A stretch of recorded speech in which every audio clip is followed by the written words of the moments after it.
번째 경기 에버턴 대 리버풀 분석 시작해보겠습니다. 에버튼은 지난 라운드 홈 경기에서 울버햄튼에 승리했다. 중앙 미드필더인 망갈라와 풀백 애슐리 영의 골이 터지는 등 시즌 최다인 사고를 폭발하며 대승했다. 승격팀인 사셈에 패했고 그 이후 4경기에서 단 한 골도 뽑아내지 못했는데 반등의 신호탄을 쐈다. 단 연승의 길목에서 더비 라이벌인 리버풀을 만나게 됐다. 리그 선두팀을 상대하기에 홈이지만 패하지 않는데 집중할 것으로 보인다. 리버풀은 주중 원정 경기에서 뉴캐슬과 비겼다. 예상을 깨고 홈에서 공격적으로 라인을 올린 에버튼 상대로 고전했지만 두 골을 기록한 살라를 앞세워 차선의 결과를 얻었다. 아스날과 첼시, 맨시티 등의 추격이 있긴 하지만 아직 리그 1위고 챔스에서도 순항하며 여러 대회 우승컵을 노리는 이번 시즌이다.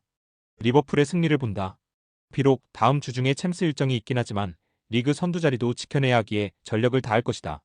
이 경기가 머지사이드 더비라는 점도 그들의 집중력을 올리는데 도움이 될 것이다.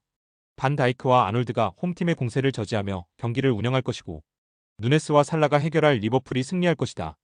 두 번째 경기 라스팔마스 대 바야돌리드 분석 시작해보겠습니다. 라스팔마스는 지난 라운드에서 리그 선두인 바르샤를 잡았다. 선제골이 나온 이후 동점골을 허용했지만 최전방 공격수인 파비우 실바가 역전골을 만들었다. 홈에서 마요르카에 패하며 강등권 제출하기의 위기가 있었지만 리그 선두를 잡고 확실하게 분위기를 끌어올렸다. 마빈박이 돌아온 측면에서 비티와 라미레스 등이 경기 내내 위협적인 움직임을 보였고 실바의 마무리가 좋았다. 바야돌리드는 최하위에서 벗어나지 못하고 있다. 휴식기 이후 첫 경기에서 해볼 만한 상대인 헤타페 상대로 완패한 데다 홈에서 아틀레티코의 5골을 허용했다. 마마두 실라와 마르틴, 이반 산체스 등 능력 있는 공격진이 있긴 하지만 기대를 모았던 수비가 무너져 있다. 쿠르빈과 추마 등 중앙 수비가 상대의 침투에 번번이 공간을 내주고 있다. 라스팔마스의 승리를 본다. 바야돌리드는 경기력이 떨어지는데 특히 원정에서 경기력이 아쉽다. 페레즈가 불안한 측면도 안정감이 떨어지기에 모레이로와 라미레스, 마빈박이 경기 내내 돌파로 원정팀을 공략할 라스팔마스가 승리하고 중위권 순위 경쟁에 뛰어들 것이다.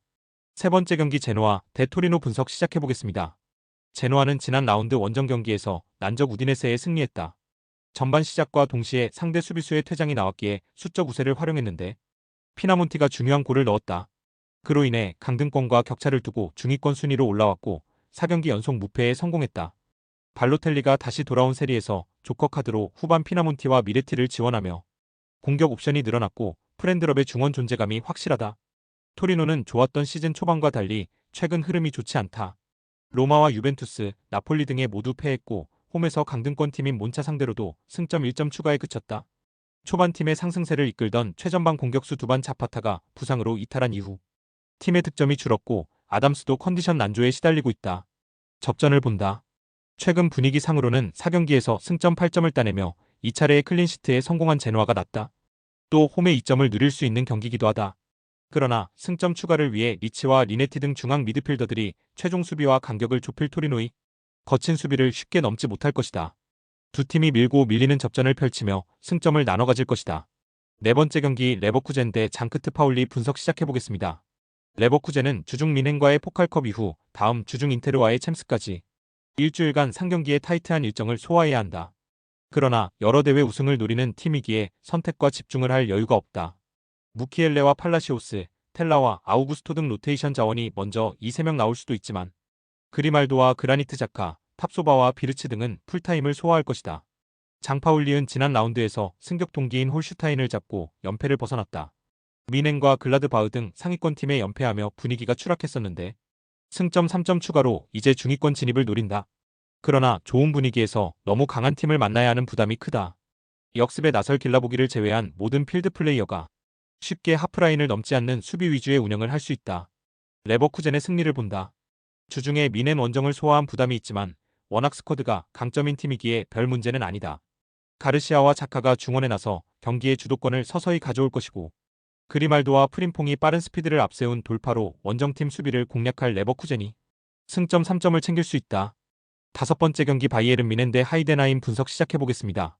미넨은 지난 데어클라시코 원정 일정에서 승리를 따내진 못했다. 그러나 최근 분위기가 좋았던 도르트문트 원정이었기에 실망할 상황은 아니다. 마르무시에 엄청난 추격을 당하고 있는 스트라이커 해리케인의 골은 없었지만 독일 국대 에이스 역할을 하는 무시알라가 공격 작업을 이끌며 중요한 골을 터뜨렸다. 단 프랑크푸르트의 추격을 받는 상황이기에 리그 1위를 굳히기 위해 이 경기에서 승리가 필요하다. 하이덴하임은 컨퍼런스 리그에서 첼시에 패하며 9위로 내려앉았지만 16강 직행이 가능한 8위로 올라설 수 있는 팀이다.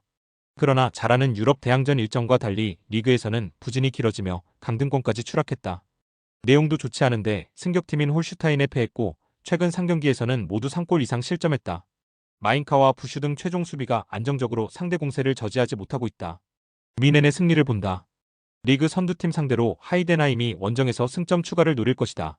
그러나 전력의 격차가 워낙 크기에 이변을 만들기 어렵다. 해리 케인 외에도 무시알라와 올리세, 코만과 사네 등이 어떤 조합으로 나와도 상대 수비를 공략할 수 있는 미넨이 무난하게 승리할 것이다. 6번째 경기 프랑크푸르트 대 아우크스부르크 분석 시작해보겠습니다. 프랑크푸르트는 최근 흐름이 매우 좋다. 리그에서 연승을 이어가며 미넨을 추격하는 2위로 올라섰고 유로파에서도 순항 중이다. 괴체가 독일 대표팀 에이스로 활약하던 시기의 폼을 회복했고 마타노비치와 크리스텐센 등이 기대 이상의 경기력을 보여주고 있다. 그리고 이런 그들을 이끄는 마르무시가 아프리카 최고의 스트라이커의 모습을 분데스리가에서도 증명 중이다. 포칼에서는 라이프치히의 패에 탈락했다. 아우크스는 보험을 잡고 4경기 만에 승리를 따냈다. 리그 선두인 미넨전 패배를 비롯해 다소 어려운 11월을 보냈는데 분위기 반등의 신호탄을 쏘아 올렸다. 최전방 공격수로 나서 결승골을 터뜨린 TH의 한방이 팀을 살렸다. 그러나 이번 라운드에서는 리그 최고의 상승세를 탄 팀을 상대하기에 확실하게 수비 위주로 경기를 운영할 것이다. 두 팀은 주중에 나란히 라이프치히와 카르스루헤를 상대로 포칼컵 16강 일정을 치렀다. 때문에 체력적인 우위를 가리긴 어렵다. 결국 최근의 경기력과 분위기에서 승부가 갈릴 텐데 프랑크푸르트 쪽으로 무게추가 기운다. 슈키리와 라르손의 중원 장악 속에 점차 포지션을 늘릴 것이고 마르무시가 안정적인 마무리를 할 프랑크푸르트가 승리할 것이다. 스포츠 당첨의 제일 중요한 건 조합입니다. 각 팀 분석을 잘한다고 하여도 조합을 못할 경우 큰 배당을 가져가지 못하는 거 다들 아실 겁니다. 그리고 유튜브에 조합을 올려드릴 수 있지만 좀 더 자세한 정보들과 배당 흐름 및 각종 이슈 등 경기 전까지 어떻게 될지 모르니 조합을 빠르게 유튜브에 올려드릴 수 없는 점 양해 부탁드립니다. 조합 신청은 아래 고정 댓글 링크로 조합 신청 말 걸어주세요. 금전 요구 및 멤버십 가입 조건 일체 없습니다. 좋은 건 서로 나눠 갑시다.